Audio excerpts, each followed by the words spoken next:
And then, yeah, but do you know what I found funny about the whole thing? I found two things funny. Is everyone was going, the Enemy just sound like Town Called Malice, don't they? Yeah, they got it wrong. Thinking, well, if anything... That's insane. That's entertainment. But the thing is, you didn't see it like that at all, did you? Well, no. But, you know, it was different, you know what I mean? It's not the same chords, and it's not the same melody, so I can see why people do think it's the same, but it was just different to me. And when I got up and played it in the Roundhouse, and, you know, and I got up and played That's Entertainment, and he played that, and I think we're probably the only two people in the world that don't think they're the same song, but... But we had a few arm wrestles, haven't we, in the past? Yeah. I'll be like, that's fucking shit, that is. No, it's fucking great. And then I'll go, I think that's a cracking tune. And he'd be like, it's fucking awful, it's throwaway. Like that. Do you remember, like, you know, like, Give Me Some of Them Girls and... Dancing All Night. Yeah, and stuff like that, you know. But it's good, because it makes you think about it, you know. You dismiss a song and then someone goes, well, as it goes, I think, and then you go away and you look at it differently. And I think you need a process like that, you know, where there's someone... You just need honest people around you, because you get to a point, especially when you're on your second album, when... You're surrounded by industry people whose jobs depend on you being successful, and instead of them trying to make you more successful by being honest with you, they just become yes men. And you know, and at that point, you just, you know, you've got sort of people just going, yeah, it's great, and actually, what you really need is someone to turn around and go, that's fucking shit, that's all right, but it needs a better chorus. And you know, what you're it's doing. It's tough though, because you get lost in it. I think, you know, you don't know. I think you get to a point where you really don't know who to believe, and then you start questioning yourself. That's why so many bands fuck up the second album. Yeah. So many bands, tough, you know, have a big smash on the first, and then come back and the second one doesn't chart anywhere, and it's just the industry's sort of not geared towards making music anymore. You know, it's not career based anymore, is it? No, it's just not. immediate. It's basically let's get a hit and then let's disappear. You know, and that's all well and good, but I've got a mortgage. Yeah. Do you know what I mean? Well, I remember talking to Dawkins. God, it must be 2 years ago now. Is that when you were chatting me up? Yeah, I was chatting you up, he was touching you up. Yeah, well, I wanted him to play a guitar, but I had to do whatever it took, so... I tell you what, though, you were good then, mate. When you took your teeth out. But he was on about, I think he was on about sort of a target of the album going top 10. Yeah, I mean, that was it, but I mean, were you surprised? Did you always think you could go at number one on that album as you were making it? Or? I don't know. Towards the end, we were sort of going, fucking hell, you know, it's just really good, and we were thinking, you know, this might chart. So I was thinking top 20, to be honest, and you know, Liam was more excited, going, oh, we could get top 10 with this, and I don't know, I don't think we really expected it. But the first shock was there were two massive shocks before number one. First of all was when Radio 1 played 40 Days. Because it was only about 2 minutes old at that point, you know, and Zane Lowe... We literally just had it mixed, haven't we? Yeah, we were still demoing, so we just had 40 Days mixed. Somehow it got in the hands of Zane Lowe, and someone had played it in Scotland on the radio first, but it was sort of like, that was sort of detached, because it was like, well, it's Scotland, you know, and it didn't really... Jim Gallatley at XFM. Yeah. And, you know, it was like, well, that's amazing, but then when... We'd just been demoing in Stratford with a local producer called Matt Terry, who went on to produce No Time for Tears, and we were sort of driving home on this Fiesta with Radio 1 on, listening to Zane Lowe. And me and Liam were going back to Oldbrooks in my... No, yeah, it was in my car, yeah. And then the tune just came on Radio 1, and like me and Andy just like nearly had heart attacks. Andy nearly crashed the car. I remember we just pulled over, we just sat outside my house, couldn't get out the car. Just going, this is fucking brilliant, just got proper going mad. Well, it was Fresh Meat, which is like a competition where they played 3 tunes. And it won. Yeah. Because me and Liam pulled over down, you know that kebab shop on Lockhurst Lane that you always go to? Yeah. We pulled over there and he was like, number 3, and he went, and me and Liam were sitting there, and I've never been like that. Me and him were like buzzing in the car. I was shitting myself because I was thinking, if I'd have known we were going to be in a competition on Radio 1, I got my mates to ring in. Yeah, we were like that. Me and Liam were like that, and then we just thought, oh, fuck but it was like, you know, it's too late, all the votes were in, and I'm like, oh shit, it's going to come last, because, you know, all the other bands are going to know, and we don't, and, you know, fuck it, it's been on Radio 1 now, that's mint. And then it won. Yeah. And we're just like, yeah, fucking hell. And I remember walking into my house that night going, this could be alright, this could. And then the second shot was Away From Here, when that went number 8. Yeah. Because that was just like, alright, we're fucking here now. You know, it's sort of... Even if nothing else had happened after that, I'd have still been able to go, well, I got a top 10 hit. Do you know what I mean? Even if I was on the desk at Alfred's, for me, I'd be like, here's your reg plate, I've got a top 10 hit. Do you know what I mean? It'd have been fine. And it was, that morning we were in Manchester, we played... 9 Day. I don't think it was 9 Day, I think was it on the Paddingtons tour? Where did you play that? Roadhouse? Oh, no, hang on. No, it was the Academy with the Paddingtons. Academy 3? Yeah, I called Off the first the two road. rows cunts because they weren't dancing and then they went mad. I was there. Yeah, it was good. But, I was with my bird at the time and she went, you shouldn't have said that. And then they all went, yeah. but they're proper, That's like, they're great. proper moody fans, sort of just stood at the front, just waiting for the Paddingtons. And I like the Paddingtons, they're really nice lads, and, you know, quality nice band. And, these moody bastards just stood at the front like that, waiting for the Paddingtons to come on. And we just lost it. And I don't really lose it on stage. I tell people to, you know, like if they're half asleep, I'll tell them, but they were just fucking rude. And we just stopped the song. We were playing techno, and we just stopped the song midway through. And I went, look, basically, you've come to a gig, you've paid, you've gone to the bar, you've probably bought a bird here. If you're not dancing, then you're a cunt, and that means you're a cunt, you're a cunt, you're a cunt. Went through the first. And I was two at the rows. back like that. But what I'm doing it, there's little voices in the back of my head. There's the me being in a band that's doing it, and then it's like I'm watching from above going, what the fuck are you doing? You're going to get killed. Where's the fire exit? You're going to need to know. Do you know what I mean? And then we went back into the tube, and the place just went mad. And it was like, fucking hell, so people actually respond to being told to go mad. And Well, it was a big learning curve that night. I think that's probably the night we learned that crowds actually need telling to have a good time, do you know what I mean? And then I woke up the next day in a Premier Travelling in Manchester. Andy woke up with a bird either side of him. Oh God, yeah. To, Who will remain nameless. Yeah. Yeah. To you know who you are. And Horrible. so anyway, we wake up. Andy wakes up, fucking in bird heaven, and gets a phone call just going, away from here's number 8. And I was just hungover. But I rang him.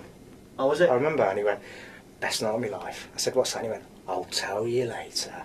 I thought, a bit weird. It liked me for saying that as well, but I couldn't give a shit because when on the day that you go from like Andy's transition of going from this fucking shit geezer selling TVs to waking up in a hotel in Manchester with a bird either side of him to a phone call telling him his single's gone in at number 8 and he's top 10. That's important and it needs to be documented. Yeah, it is. What were those early? What were the early tours like? Fucking brutal. I mean, good and bad. You know, there'd be gigs in tiny shit little, like, you know, club nights in Newcastle where you've got a shit PA, but they'd be the best gig in the world. You know, like you got people fucking off their heads just going mad, and people like bumping into you on the stage because there aren't, you know, because it's just a floor, and you know, like amazing, just brutal gigs like that. People walking out, fucking cuts on their face, but fucking smiling, and then there'd be gigs in fucking barflies with no one there. Yeah. You know, like Liverpool, that's another learning curve. Massively. Just fucking no one there, literally. Just fucking two What did you geezers. call them? Yeah, the two skinheads. And they took the. It was like we were playing with like. I don't even know if it was with The View or something like that, or No, it was one of our own gigs. And there was two skinheads in the middle. They were completely like full Lacoste tracky in Liverpool. You know, like proper scousers. And the rest of the crowd was like indie kids. Yeah. And they took their tops off and they were going nuts, and everyone was just staring at them. And he clocked that everyone was just staring at them and not watching the band, even though it was like cranked up. And he said something really outrageous to them. Like that really derogatory, and I thought, oh, here we go. We're going to get smashed here. And they loved it. They loved the comment. And then all of a sudden, everyone kind of paid attention to the crowd. And I think all the early gigs, going back to like going down to Woking and playing with like Towers of London, there'd be like 7 people there. But a lot of bands would just go, plug in.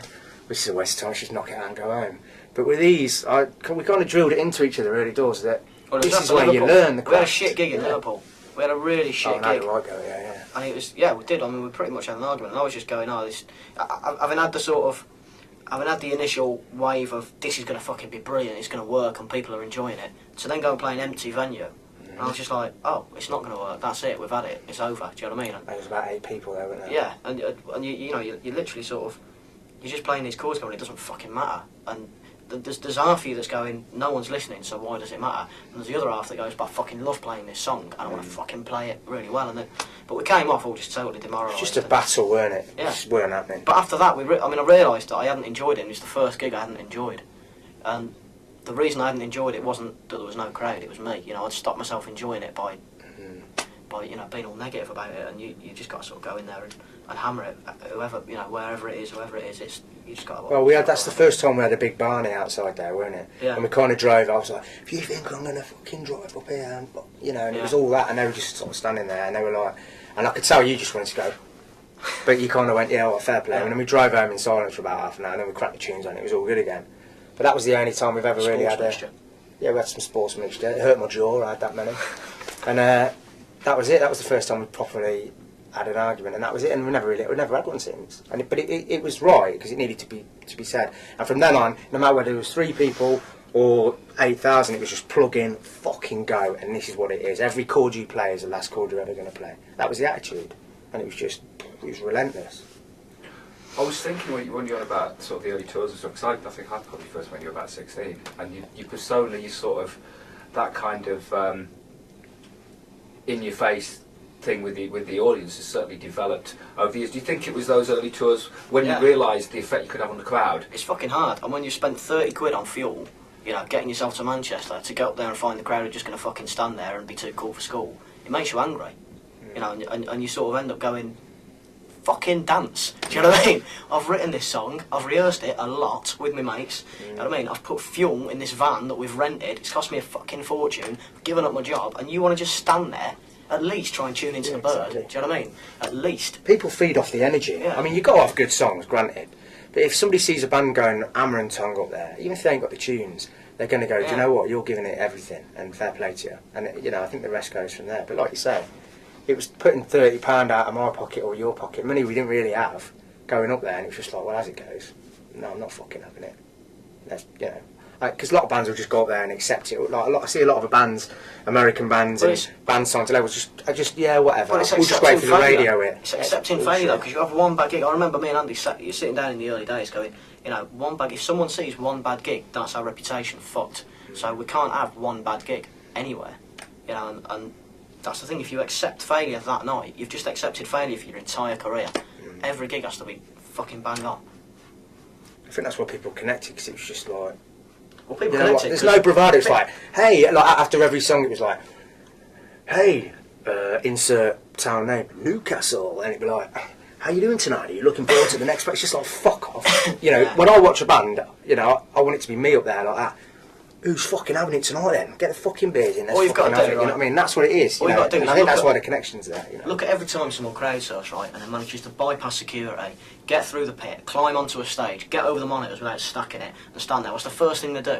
The first thing to do is look at their mates and go, like that. That's what you do on a stage. It's fucking human instinct. And normal people will want to get on a stage and go, fucking yes! Do you know what I mean? It's just breaking down that, like you say, you've put it there. All this fucking, you know, wearing a trendy leather jacket on stage, and I've got a fucking nice guitar and a synth. And you see people, when the fans come on stage and they're like, the fans get to grab them, they're like, oh, yeah. It's just like the same as you, you swat, you know.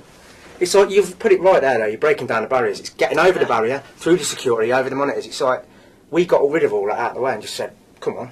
Well, we got rid of it all. We got that fucking. We demolished those barriers straight away because Andy just used to fucking launch himself into the crowd because he was mental. So we went the other way. And I think that works. It's a connection, isn't it? That's what it is. Well, I remember when you went at number 1, I remember speaking to Martin actually the same day as me and Dad, and the day before you'd obviously done the Godiva gig, and to me it looked like it wasn't just a gig, it was like a celebration of Coventry. Yeah. I mean, like, historic, you know, what you guys had achieved. What was that like? I was just so proud. I didn't grow up in Cov. I moved to Cov when I was about sort of 15, 16. I grew up in Birmingham, and Cov's sort of my adopted city. But that day I felt such pride to have been from Cov and to look out at just like 7,000 happy faces, and genuinely happy, and some of them going mad. And at that point, it was a really exciting time for the Enemy because you go to a gig now and you sort of expect it to be really diverse, but that day was like, right, this is the most diverse crowd we've had. You know, there's skinhead lads down there, there's fucking chavs over there, and chavs are basically the new fucking punks. No one's noticed that yet, but they fucking are. They dress in a way that offends people, they scare old people because they don't know what to make of them. And all they really want to do is fucking be themselves and have a bit of personality. Do you know what I mean? And actually I think they're really, really important, and they'll be, when society looks back on well, they're the chavs anti-establishment. throughout the noughties, you know, chavs are the new punks, and we had chavs coming to our gigs. They didn't go to gigs, you know, fucking people in tracksuits did not go to gigs, like you were saying earlier, like in Liverpool, you know, and we, because I remember in our early gigs, she was sort of going to me like, fucking, lose the tracky top, lose the Adidas. Do you know what I mean? And lose, I did a gig in an England cap. I did a gig in an England cap, and he went fucking mad at me, right? And I know why now, but at the time I was just like, who's this fucking cunt telling me I can't wear an England cap? Because it looked fucking awful. It did. I've got it on video. It's terrible.